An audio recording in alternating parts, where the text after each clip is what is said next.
The Convention on the Reduction of Statelessness is a 1961 United Nations multilateral treaty whereby sovereign states agree to reduce the incidence of statelessness. The convention was originally intended as a protocol to the Convention relating to the status of refugees, while the 1954 Convention relating to the status of stateless persons was adopted to cover stateless persons who are not refugees and therefore not within the scope of the Convention relating to the status of refugees.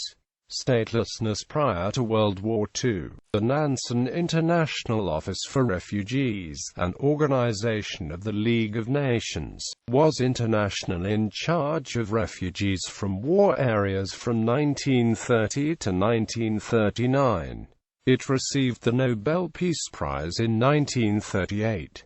The Nansen Passports, designed in 1922 by founder Fridtjof Nansen, were internationally recognized identity cards first issued by the League of Nations to stateless refugees. In 1942 they were honored by governments in 52 countries and were the first refugee travel documents. Background to UN action addressing the problem of statelessness. Migrations forced from political instability during World War II and its immediate aftermath highlighted the international dimensions of problems presented by unprecedented volumes of displaced persons, including those rendered effectively stateless.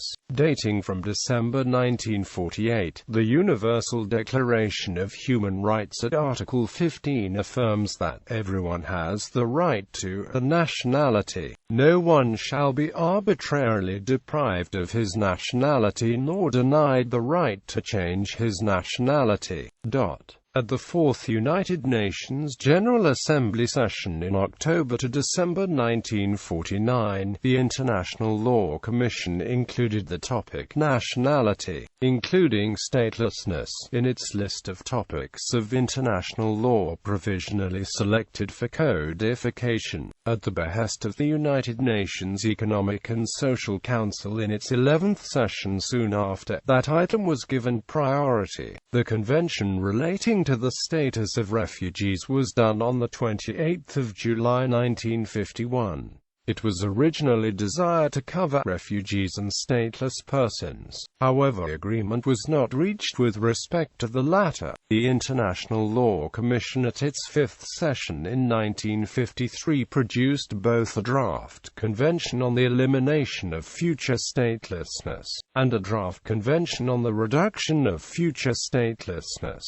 ECOSOC approved both drafts. The 1954 Convention relating to the status of stateless persons was done in September 1954. This completed the unfinished work of the Refugee Convention 3 years prior. On 4 December 1954, the UN General Assembly by resolution adopted both drafts as the basis of its desire for a conference of plenipotentiaries and an eventual convention. General principles. The convention works to create norms and to codify and confirm certain presumptions and principles of customary international law existing at the time of its formation. Among these would be, states have absolute sovereignty to confer the nationality on any person for any reason. Otherwise, stateless persons may take the nationality of the place of the birth or of the place where they were found. Otherwise, they may take the nationality of one of the parents. A stateless person has some time beyond attaining adulthood to seek to claim the benefit of the convention. The time is always at least 3 years from the age of 18. The benefit of the convention may be claimed by guardians on behalf of children. States may impose a period of residence qualification for granting nationality to persons who may be otherwise stateless. That period is a maximum 5 years immediately prior to application and maximum of 10 years overall. Disloyal or certain criminal conduct may limit an individual's ability to avail the benefit of the convention. Birth on a sea vessel or aircraft may attract the nationality of the flag of that vessel or craft. How the Convention works to reduce statelessness. In respect of contracting states, stateless birth on the territory attracts the grant of the nationality. Transfer of territory between states must occur in a manner that avoids the occurrence of statelessness for persons residing in the territory transferred. When a state acquires territory, the inhabitants of that territory presumptively acquire the nationality of that state. Persons otherwise stateless shall be able to take the nationality of one of the parents, absent circumstances of fraudulent application or disloyalty toward the contracting state. Deprivations and renunciations of citizenship shall only take effect where a person has or subsequently obtains another nationality in replacement. The United Nations High Commissioner for Refugees will issue travel documents evidencing nationality to persons otherwise stateless, having a claim of nationality under the Convention. Substantive provisions of the Convention.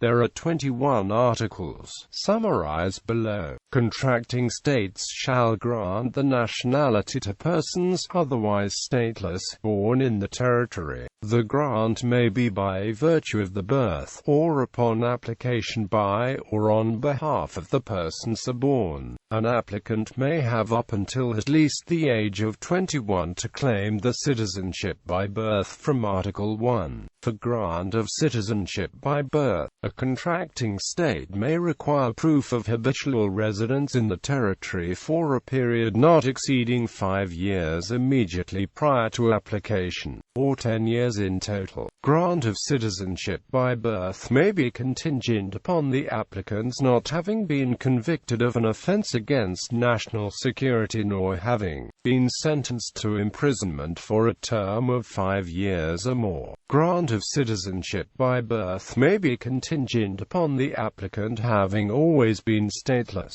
A child born in wedlock in a contracting state, whose mother is a national of that state, and who would otherwise be stateless, shall take the nationality of that state. A contracting state shall give its nationality to a person otherwise stateless who is legally precluded from assuming his/her birth nationality, where that state's nationality was held by either parent at the time of the birth. An applicant has until at least the age of 23 to claim a nationality by Article 1. For conferral of nationality by Article 1, a contracting state may impose a residence requirement not exceeding 3 years immediately prior to application. For conferral of nationality by Article 1, it may be required that the applicant has always been stateless. For the purpose of assigning nationality, a foundling shall be considered to have been born in the state where it was found and from parents of that state's nationality. The presumption may be displaced by proof to the contrary. For the purpose of determining the obligations of contracting states under this convention, birth on a ship or aircraft shall amount to birth in the territory of the state that gives its flag to the ship or aircraft. A contracting state shall grant its nationality to a person not born in its territory, if either parent had that state's nationality and the person would be otherwise stateless.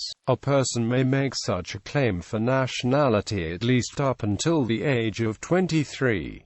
They may also be required to have a period of residence up to 3 years immediately prior to application. The claim may be refused where a person has been convicted of an offense against the national security of the state. If a law entails loss of nationality, such loss shall be conditional upon the person acquiring another nationality. This only applies to loss by marriage, legitimation, divorce, recognition or adoption. A child that loses nationality by recognition or affiliation shall be given opportunity to reacquire by written application under terms not more rigorous than provided by Article 1. If a law entails loss of nationality by a spouse, a child by virtue of the loss of nationality by the other spouse, or a parent, such loss shall be conditional on the person's possession or acquisition of another nationality nationality. Laws for the renunciation of a nationality shall be conditional upon a person's acquisition of possession of another nationality. Contracting states shall not deprive people of the nationality so as to render them stateless. Nationality will not be deprived on racial, ethnic, political or religious grounds. Treaties providing for transfer of territory between states shall make provisions to preclude the occurrence of statelessness. Absent such provisions, a contracting state taking territory will give its nationality to persons otherwise stateless in the territory. Persons may apply to the UNHCR to claim the benefit of the Convention. The Convention applies to persons born either before or after it goes into force. The Convention is not to be construed to detract from any law or treaty provision otherwise aiding the reduction of statelessness. Disputes by contacting states concerning the Convention are susceptible to final adjudication by the International Court of Justice. The Convention applies to all trust, non-self-governing, colonial, and non-metropolitan territories of contracting states. Process of signature and ratification. Contracting states. As of the end of May 2016, there are 67 states which have ratified or acceded to the Convention. In comparison, 145 countries have ratified the Convention relating to the status of refugees.